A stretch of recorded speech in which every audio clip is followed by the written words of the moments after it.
Salut tout le monde et bienvenue sur JeuxLab. Alors bienvenue sur cette deuxième séance liée à la maîtrise des bases de PHP. Donc au cours de cette deuxième séance, nous allons essentiellement parler des structures de contrôle. À travers des cas concrets, nous allons apprendre à utiliser des structures de contrôle en PHP.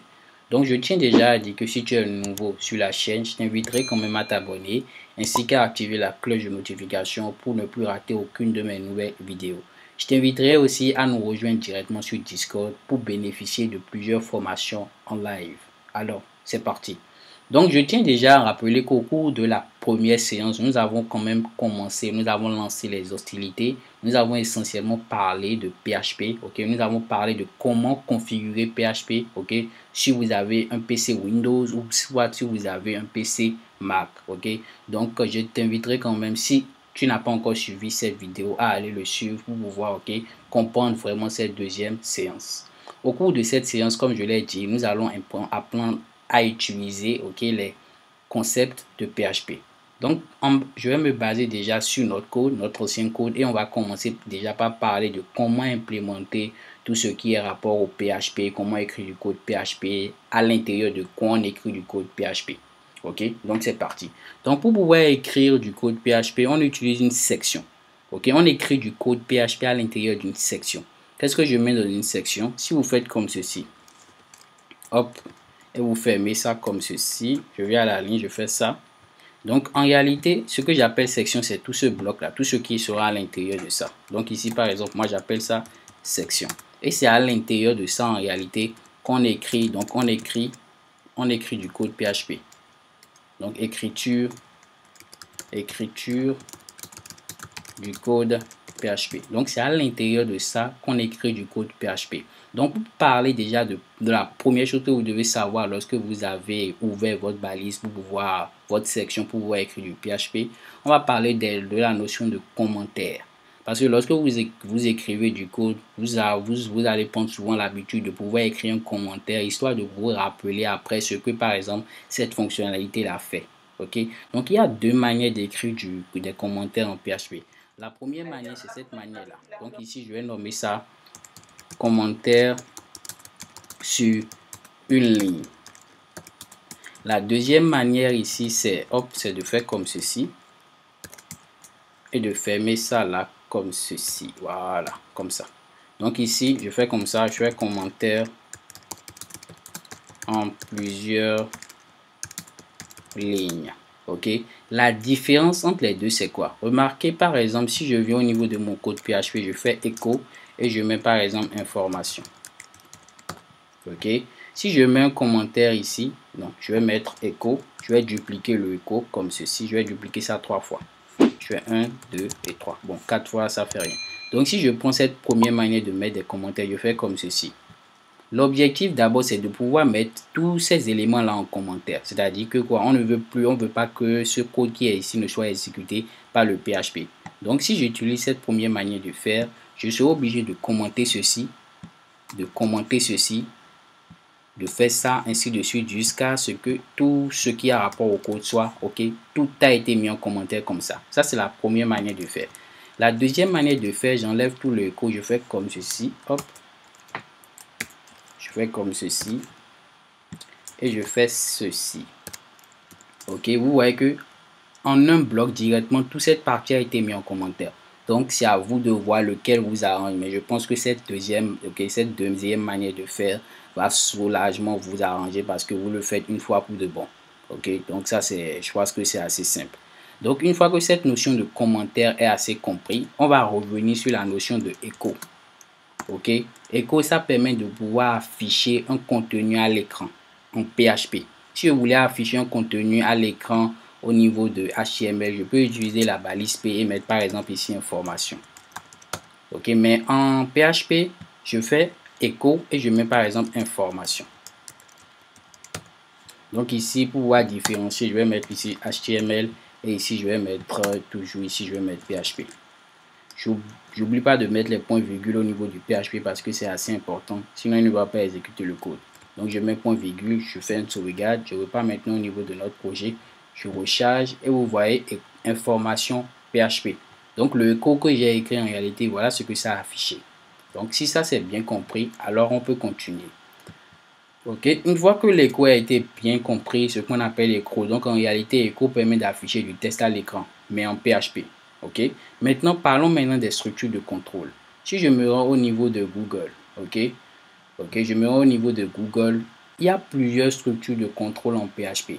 Ok, d'abord, c'est quoi une structure de contrôle? Si je dézoome et tout, vous allez voir qu'on dit qu'en réalité, une structure de contrôle est un ensemble d'instructions qui permet de contrôler l'exécution du code. En réalité, qu'est-ce qu'il veut nous dire par là? C'est que vous utilisez des structures de contrôle pour pouvoir contrôler si oui ou non, ok, il doit afficher une information. Si en fonction d'une information récupérée, je fais un certain traitement ou soit je ne fais pas un traitement, ainsi de suite, ainsi de suite. Donc, les structures de contrôle en réalité sont là pour pouvoir vérifier en réalité si une certaine condition est respectée, ok, et si la condition est respectée, afficher l'information. Dans le cas échéant, si la condition n'est pas respectée, alors faire le traitement opposé, ainsi de suite, ainsi de suite. Donc, avec des exemples concrets, vous allez voir un peu ce que je suis en train de dire. Donc, la première structure de contrôle qu'on va étudier, c'est la structure de contrôle qu'on appelle if-else. Ok, si je viens au niveau de if-else, il dit quoi? Il dit qu'il y a la partie if et il y a la partie else. Ça veut dire quoi? Si la condition est respectée, le code serait exécuté. Sinon, un autre code serait exécuté. Donc, on va implémenter ça automatiquement pour voir un peu ce que ça fait. Donc, je viens au niveau de notre code. Ok, je fais par exemple if. Ok, moi, mon éditeur directement, il me propose cela. Mais il n'a pas mis la partie else. Donc, je mets else. Et maintenant, on va écrire notre code ici. Donc, ici, par exemple, pour pouvoir créer déjà une variable en PHP, ok, il y a une seule manière de faire, c'est de mettre $ le nom de la variable. Donc, nom variable égale. Par exemple, ici, je vais mettre 0. Je mets mon point virgule. Donc, ici, par exemple, je mets $. Je mets $ ici et je fais égal, 0. Ça veut dire quoi? Ça veut dire que si la variable a pour contenu 0, alors tu fais ce code-là. Dans le cas échéant, ok, tu fais ce code ici. Donc, parfait. Donc ici, si la variable est égale à 0, qu'est-ce qu'il va nous faire? On va faire écho. La variable. Tu fais la variable est égale à 0. J'oublie pas mon point virgule. J'ai mis 0 comme ceci, voilà. Donc, dans le cas échéant, si c'est pas égal à 0, on fait comme ceci. On met ici, n'est pas égal à 0. Donc, n'est comme ceci, n'est pas égal à 0. OK? Donc, là, je sauvegarde et on y va au niveau de notre code. On recharge la page. Ici, hop, je recharge. Et vous voyez, la variable est égale à 0. Ok, supposons que ici on change la variable, on met 1 et on recharge. Vous voyez, la variable n'est pas égale. J'ai fait une erreur, autant pour moi. Hop, comme ceci, voilà. Je viens au niveau de notre truc et je recharge. Donc ici, la variable n'est pas égale à 0. Vraiment, autant pour moi, désolé les amis. Hop, n'est pas égale à 0. Donc ici, je recharge. La variable n'est pas égale à 0. Je remets maintenant 0. Comme ceci. Et hop, je recharge. Et il dit la variable est égale à 0. Ok, ça c'est une manière assez classique de pouvoir implémenter la partie if.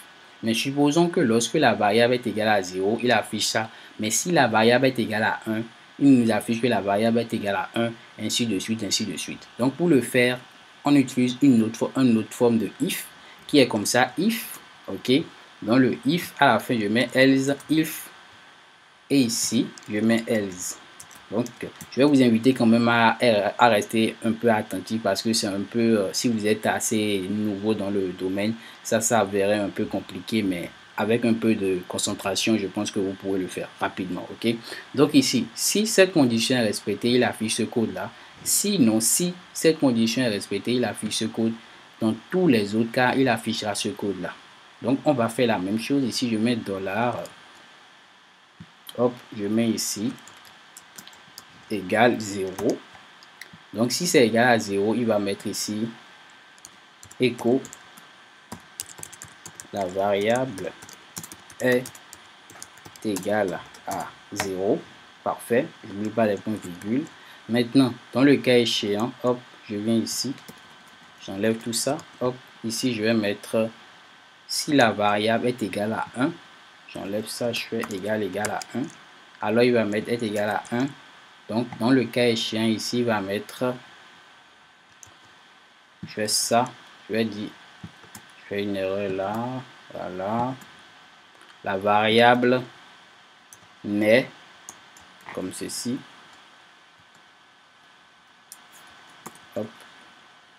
La variable n'est ni égal à 1, à 0, je vais mettre à 0 et à 1. Voilà. Donc la variable n'est ni égale à 0, ni égale à 1. Donc dans notre cas, si on exécute le code, il va nous dire que la variable est égale à 0 parce qu'on a déclaré la variable ici qui est égale à 0. Donc je fais un contrôle, je sauvegarde, je viens ici, je recharge et vous voyez la variable est égale à 0. Je repars au niveau de notre code, ici je mets 1. Je fais un contrôle, sauvegarde, je recharge, il dit la variable est égale à 1. Ici je mets 2, je fais un contrôle et je reviens ici, il dit hop, je recharge, il dit la variable n'est ni égale à 0 ni égale à 1. Donc ça c'est la première structure de contrôle qu'on peut quand même, qu'on vient de voir. Donc passons maintenant à la deuxième structure de contrôle. Donc je viens au niveau de, hop, je viens au niveau de structure de contrôle, je reviens derrière. Donc à part ça, il y a la partie switch. Switch permet en réalité de pouvoir afficher une information, si une variable est effectivement récupérée. C'est-à-dire que quoi? Par exemple ici, qu'est-ce que si on interprète, ça veut dire quoi? Selon les différentes valeurs de la variable $ma variable, tu affiches ce code-là. Donc je prends tout ce code. On y va au niveau de notre code, je colle ça ici. Donc ici, nous on va nommer ça, cette partie $ma variable, on va lui donner comme première valeur, on va lui donner 1. Et hop, j'enlève ça. Donc ici, ça veut dire quoi? Ça veut dire que selon les valeurs de la variable $ma variable, si c'est égal à 1, tu lui affiches 1.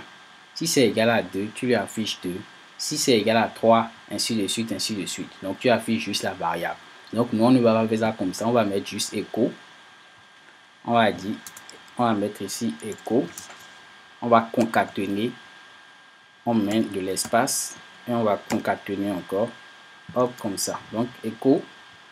On fait deux échos là. Donc écho. On fait toutes les erreurs rapidement. Je reprends tout. Voilà, ici. Je ne vais pas mettre ça. Je vais mettre la variable. Variable est égale à. Si je concatène. Et hop, voilà. Je pense que c'est bon, oui, c'est bon là. Donc ici, ça veut dire quoi? Ça va écrire la variable est égale à. Il va écrire comment on dit, le nombre qui a été récupéré, ainsi de suite, ainsi de suite. Donc, dans notre cas ici, notre variable est égale à 1. Donc, s'il rentre dans le switch, il va afficher cette première condition, c'est-à-dire ce premier résultat. La variable est égale à 1. Je fais un contrôle S, je repars là, au niveau de notre, et je recharge, il dit la variable est égale à 1. Donc ici, par exemple, je mets 2. Donc, hop, je vais coller tout ce qui est là pour avoir le même résultat. J'enlève les échos. Comme ceci, voilà. Je fais la même chose, la variable est égale à 3, voilà. Et ici, je fais la même chose, j'enlève et je fais la variable est égale à, voilà.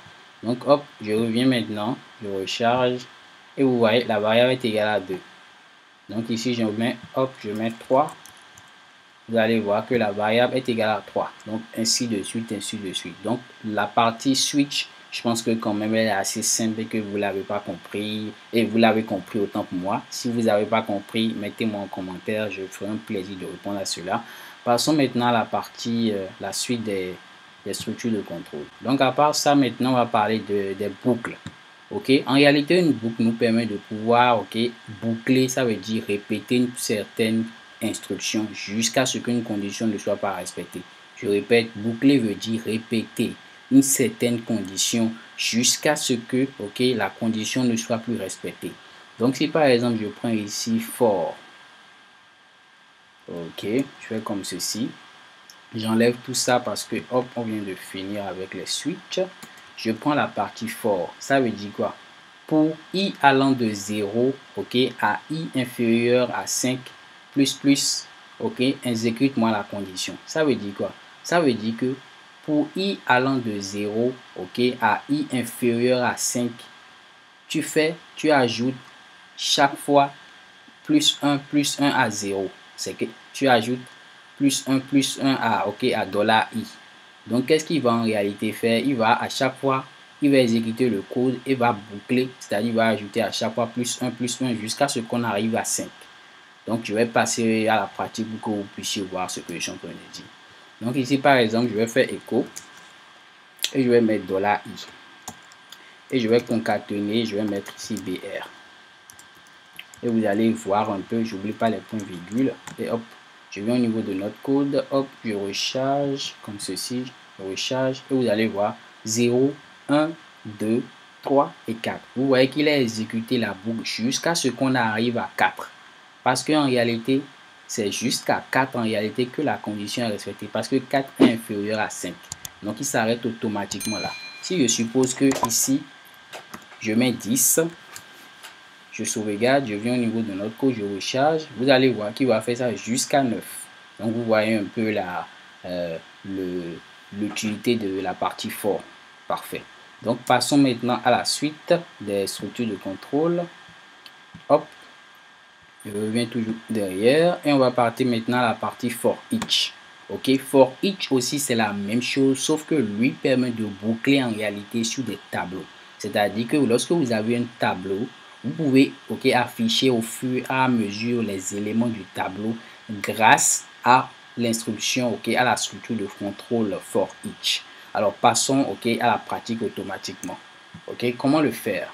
Donc ici, je vais d'abord créer un tableau. Ça c'est une brève parenthèse.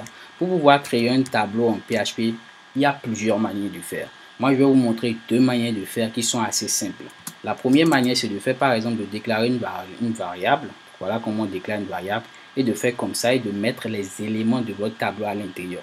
Donc ici, par exemple, je vais mettre premier élément. Je vais concaténer, je vais mettre élément. Ok, hop, je mets ici. Je mets deuxième élément. On va s'arrêter au troisième élément parce que là, voilà, c'est juste pour vous montrer comment le faire. Je mets ici troisième élément. Ok, ça par exemple, je viens de créer un tableau. La deuxième manière de faire, c'est de faire comme ça toujours, de faire new. Ok, comme ce qu'on a vu ici, array, et de mettre maintenant les couleurs. Donc ici, hop, je fais égal, je fais array, et à l'intérieur, donc moi, je fais array. Et à l'intérieur, je sais pas pourquoi à chaque fois l'éditeur me saute à la main. Et ici, je vais mettre, ici, je peux mettre la clé, je peux mettre la valeur. Donc, nous, on ne veut pas faire ça comme ça. Ok, nous, on veut juste mettre les valeurs. Donc, je copie la même chose que ce qui est ici. Et je mets ça, hop, je mets ça là. Donc, ça, c'est exactement ce qui est là. Donc, ça, c'est un tableau et ça, c'est un autre tableau. Ça, c'est-à-dire, c'est deux manières de pouvoir créer des tableaux que je pense qui sont assez simples, qui vont vous permettre de pouvoir créer des tableaux assez rapidement sans pouvoir vous gêner. Donc, passons essentiellement à ce qui nous intéresse. Pouvoir utiliser la structure, la partie for each. Donc, comment le faire? C'est ce que vous voyez ici. Ça veut dire quoi? Pour chaque élément du tableau, comme valeur, affiche-moi la valeur. Donc, on y va, on le fait automatiquement ici. Hop, je fais un for each. Donc, il me dit quoi? Pour chaque variable, lui prend ça en forme de clé valeur. Donc, qu'est-ce qu'on va faire? On va quand même utiliser ce qu'on a là. Donc, ici, je prends d'abord array. Je vais mettre celui-ci en commentaire. Je pense que vous êtes quand même expert dedans. Array, ici, je vais mettre value. Hop, je vais mettre ici maintenant echo. Je vais mettre la valeur. Je vais concaténer maintenant à la partie BR. Je n'oublie pas de mettre mes chevrons, mon point virgule, je sauvegarde, je reviens au niveau de notre code, hop, et je recharge. Et vous allez voir, premier élément, deuxième élément, troisième élément. Ok. Supposons maintenant que je mets celui-ci en commentaire et j'utilise plutôt ce tableau-là. Vous allez voir qu'on aura le même résultat. Je recharge et vous voyez qu'on a le même résultat. Ok. Donc, parfait. Maintenant, le problème, c'est quoi? Qu'est-ce qu'il y a en réalité dans cette variable Q? Parce que vous voyez que dans cette variable value, en réalité, il y a la valeur, c'est-à-dire premier élément, deuxième élément, troisième élément. En réalité, dans cette variable Q, en réalité, il y a le positionnement de cette variable-là. Donc, lui, par exemple, il est à la partie positionnement 0, positionnement 1, positionnement 2. Donc, ici, hop, je vais concaténer, vous allez voir. Ici, par exemple, je mets $Q, je fais... je concatène, hop, ici, comme ceci. Donc, vous devez maîtriser les concaténations. Cela vous permet de pouvoir mettre des espaces, de pouvoir afficher d'autres informations à côté d'une autre information. C'est quand même assez intéressant. Donc, au fur et à mesure que je pratique, je pense que vous allez maîtriser. Donc, ici, je mets Q et je mets la valeur. Donc, on vient au niveau de notre site, on recharge. Vous voyez, 0 correspond à 1. 1 correspond à deuxième élément, 2 correspond à troisième élément. Ok, donc ce que vous devez essentiellement retenir, c'est que lorsque vous créez un tableau en PHP, ok, la clé en réalité commence toujours par l'indice 0 et non pas l'indice 1. Parce que vous remarquez ici, même le premier élément a pour clé l'indice 0, le second l'indice 2 et le deuxième à l'indice 2. Ok, donc voilà essentiellement ce qui est très important à noter. Parfait. Donc, passons maintenant aux autres structures de contrôle. Donc, qu'est-ce qui reste? Il reste la partie while et la partie do while. OK? Donc, while, ça veut dire quoi? Ça veut dire que tant qu'une condition est respectée, tu rentres comment dire, dans l'instruction que tu dois exécuter. Parfait. Donc, on va le faire pratique toujours pour que vous puissiez voir ce que je dis. Donc, on enlève les parties tableau parce qu'on n'a pas besoin de ça. Ici, je vais mettre variable. Et je vais mettre ici 0. Ok. Et je fais while. Hop. Et je vais mettre $variable 1. Ok. Inférieur à... Alors, je vais prendre inférieur à 5 pour ne pas se déranger. Donc, j'ouvre mon truc. Et ici, je vais mettre mon code. Donc, je mets ici code PHP. Donc, qu'est-ce que je veux faire en réalité? Je veux dire... Je vais afficher la variable, le contenu de la variable tant qu'elle est inférieure à 5.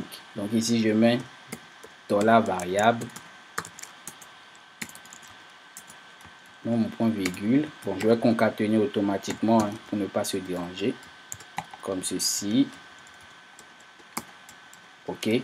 Maintenant, le problème, c'est quoi? C'est qu'en réalité, la première valeur, c'est 0. Donc, s'il rentre ici, il va voir que 0 est inférieur à 5. Alors, il va nous afficher ça. Mais le problème, c'est qu'une fois que 0 est inférieur à 5, on veut pouvoir incrémenter au fur et à mesure la valeur de $variable pour que ça évolue. Sinon, vous imaginez que en réalité, ça sera une boucle infinie. Ça ne va jamais s'arrêter. Parce qu'à chaque fois, quand il va revenir derrière, il va voir que toujours c'est inférieur à 5. Il va toujours afficher le contenu. Donc ici, c'est d'incrémenter à chaque fois la variable 1 ici. Donc si je mets plus, hop, je fais un CTRL S et on revient au niveau de notre code. Ok, parfait. Là, je recharge. Autant pour moi, je viens au niveau de notre site.